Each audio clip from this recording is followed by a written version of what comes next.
Thank you for listening to this, the fourth of my videos, explaining some of the mathematics behind exponential growth and the Covid-19 statistics that are being reported daily in the news, although not always that accurately. Now, in the first three videos, I explained a little about exponential growth, about how natural logarithms can help to quantify that growth, and also about the S-curves, the shape that we hope that the graph will start to reach as things are brought under control and the totals start to level off. Now, in this video, I want to say a little bit more about how graphs can be helpful, how they can smooth out the lumps and bumps in real data, but particularly to look at the issue of peaks, because the press are now constantly reporting or questioning, have we reached the peak in the growth of the infection? Hopefully this video can explain a little bit more. Now, over the last week, the daily totals of confirmed cases and deaths relating to Covid-19 have continued to be reported. If you want to track those stats, as I'm sure you've found, there are a whole number of sites on the internet where you can find the totals and compare trends across different countries. Now, the statistics for the number of cases are very hard to compare because different countries have got very different testing regimes. Germany, for example, has now upped its capacity to test up to 500,000 tests a week. In the UK, it's still a miserable 70,000, nowhere near the capacity required. But therefore, comparing the UK tests of numbers of cases identified compared to Germany is fairly pointless.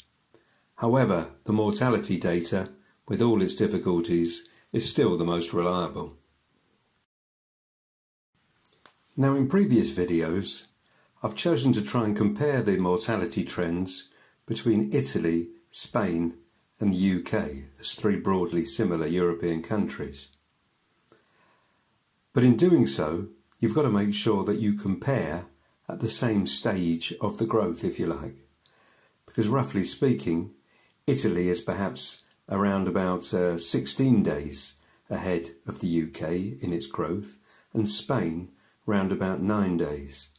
So actually, to compare between the three, I've superimposed the growth so that they're at similar stages. And now let's plot the new data that we've had over the last few days. Now, in the newspapers and television, they've been showing similar graphs, but often including a whole number of countries, not least the United States.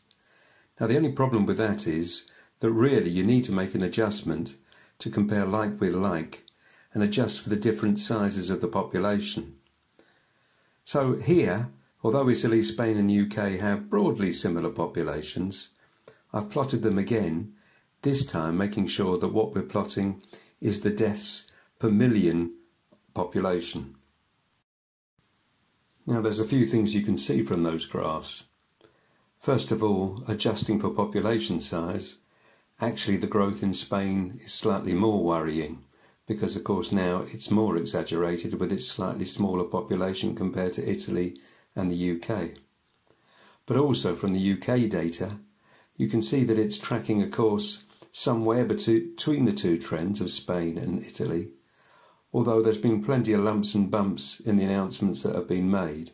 And I said it at the beginning, that's why it's important to plot a line of best fit, a line that goes through the points and tries to smooth them out to make sure you're looking at the general trend. Now, real data never sits perfectly on a theoretical curve. But there are actually some particular reasons why there's such variation in the daily data. It appears that some of the announcements are quite delayed. The weekend, for example, has an effect. And so each day's announcements don't accurately represent the actual number of deaths that have taken place on that day. But usefully, the Office of National Statistics is now producing, although about a week behind, the data where it has actually been taken into account, and you can be absolutely sure that this new data reflects the actual number of deaths that took place in hospitals allocated as being due to Covid-19 on a particular day. And here is the data that's so far been released up to the 27th of March, although for England only to make comparisons even harder with the other data. Now, even this new revised data is still going to be an underestimate because it only takes into account data for deaths recorded in hospitals as Covid-19. Now, in fact, a third data set is going to be provided soon by the Office of National Statistics, which will allow some future analysis that also takes deaths elsewhere, such as in care homes, into account. But for now, let's use that revised daily data. Let's see what it does in terms of predicting an accurate value of K, the growth constant, and then what kind of S-curve we can draw from it. In other words, can we use this new data to work out exactly when we're going to reach the peak, which is what everybody wants to know. Now, as we start to plot the new data on a graph, you can see that it appears to form quite a smooth curve. Is it exponential? Well, remember, if we plot the same data but by its natural logarithms, and if we get a straight line, then it is indeed an exponential growth. And here's the line, and indeed it is a straight line, and this is exponential data. So let's see what more we can do with the graphs that we've got. Well, the most important thing we can do is to work out the gradient of that logarithmically drawn straight line. Now, I've shown you the maths here, and if you take the increase in y over the increase in x, you end up with a gradient k of approximately 0.23, actually 0.225, and we might need that degree of accuracy going forward in the next stage of working out the S-curve. But before we go on to the S-curve and finding the peak of an S-curve, let's just do one last thing that might give you some confidence that actually the data in the exponential model at the beginning of the curve is actually very good. Because we've come up with a value of k of 0.23. Now, if you remember back to what we covered in previous videos, you'll know that 0.23 equates almost exactly to a doubling time of 3 days. And when we look at the data, never precisely, but to a pretty good approximation, you can see that that's precisely what the doubling time is in that early stage of the growth, 3 days. So it looks like we've got the right value of k. Now let's finish by looking at that curve. Exponential growth, then turning into an S-curve. Now the data that you can see there on the left, for time equals 0, the 15th of March, actually has the total as being 100. Actually, when you look at the line, it doesn't fit so well, and it's probably better to start off with a starting value of 120. If you put 120 and 0.225 into an exponential formula, like the one shown, then actually you get a very nice fit for the data indeed. Or do you? Because as you expand the graph, actually the line starts to go a little bit away from the data dots written in the graph. Perhaps there's a problem. Well, of course, the problem is that exponential growth does not continue, that we start to flatten the curve, that the growth constant starts to fall, if you like, the gradient gets less. So actually we expect that curve to start to actually form one which is a little bit more shallow. And that's the equation that we are given for an S-curve or a logistic equation. And so instead, let's work out the data so that we get an S-curve that fits it rather than a pure exponential growth. Now, in previous videos, I've had a little look at the maths of S-curves based on a logistic equation that certainly provides you with some very challenging maths and some differential equations that might look quite hard to work out. But essentially, what it's looking at is a graph which starts exponentially, but then a limiting factor, something that dampens that curve, starts to come in place, so it flattens and reaches a final limit rather than carrying on increasing like exponential growth would. Now, before we finish with the maths, let's again just look at reality and remember that that dampening factor, that limiting function, is describing all the things that are being done to try to stop the death rates going up exponentially. it's to do with making sure that we've got the testing, the PPE, the ventilators, everything that is required in hospitals and elsewhere, to make sure that people are able to stay at home and socially distance, that we're closing the sites and non-essential work and making sure that people have full pay who then have to stay at home. But of course, it may not be a fixed factor. If, for example, the NHS becomes overwhelmed by the patients it's got to deal with, then of course that might affect matters. But here we're going to assume that there's a fairly constant factor that's being kept to, and that is slowly bringing down the rate of growth in the death totals. And we can work out an equation, an estimate, what that graph is therefore going to look like.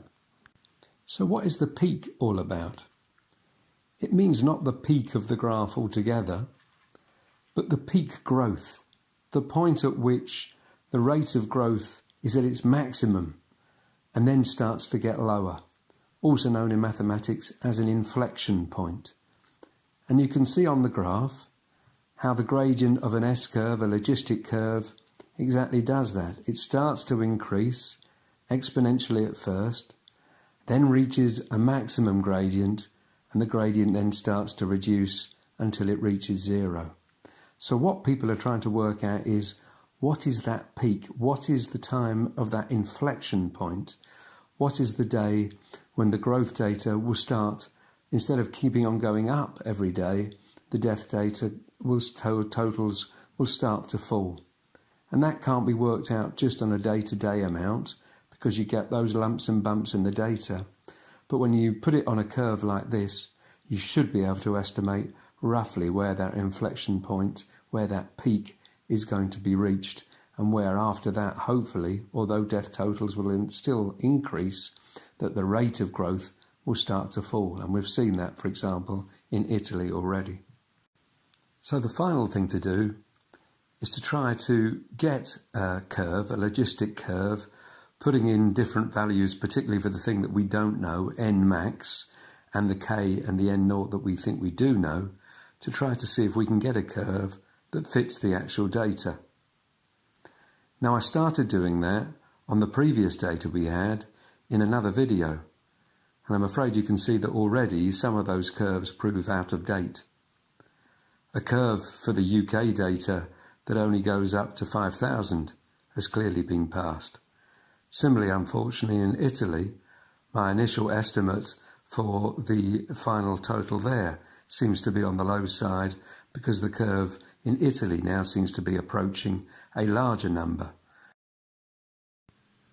Now, purely as a mathematical exercise, and this is certainly no kind of proper medical model, just looking at the numbers and fitting them to a graph, then this is the kind of curve that I got, meaning that the peak would be reached in 24 days after the 15th of March. And then, of course, that's another 24 days before you reach the top of the curve altogether. And, of course, the top of that curve, sadly, is at 25,000 people. It's worth noting that the middle of that graph is a steep curve. And so there will be some large increases either way, whether the graph is anywhere near accurate or not, over the week ahead. But I hope at least that shows you the kind of modelling that can be done with this kind of mathematics. Obviously, a lot more detailed models can be used than the one I've shown here.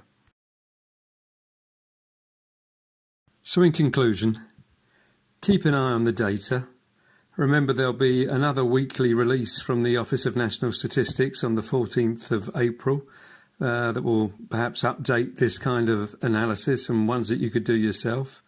I'm sure the news programmes themselves will certainly tell us if they think that the peak has been reached and daily death totals are starting to fall.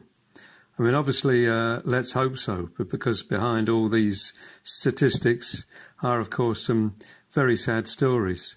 But we do need to remind everybody that the curves that I've drawn and others that are modelled are of a symmetrical shape, and therefore peak is only halfway along. It's not that we've suddenly then reached the end of the line. There is still a long way to go. And we've got to be careful, because it's clear that some of the voices in big business now want to get the profits rolling in again. They want to get workers back to work. They want to get rid of the lockdown. Now, of course, many people would like the lockdown to go as well, for they want their ordinary lives to be able to carry on. They want to be able to make sure that they've got their income coming in and they can visit their friends and relatives and get out of the house in a lot more easy situation. But we've got to make sure that we are the people, that working class people decide when is safe, that we control our lives. We don't let people decide for us who've already made many mistakes. And last but not least, the issue of testing is going to become absolutely crucial, because without a proper testing regime, it is going to be absolutely impossible to know whether really the infection is being brought under control, whether we know which geographical locations perhaps have more of an issue and need more support than others, whether particular individuals and their contacts need to be traced or not. So we need the testing. We need to make sure that we're in control and that, yes, let's get to the end of the lockdown, but according to our wishes, not to the wishes of short-sighted profiteers who have already caused enough problems as it is.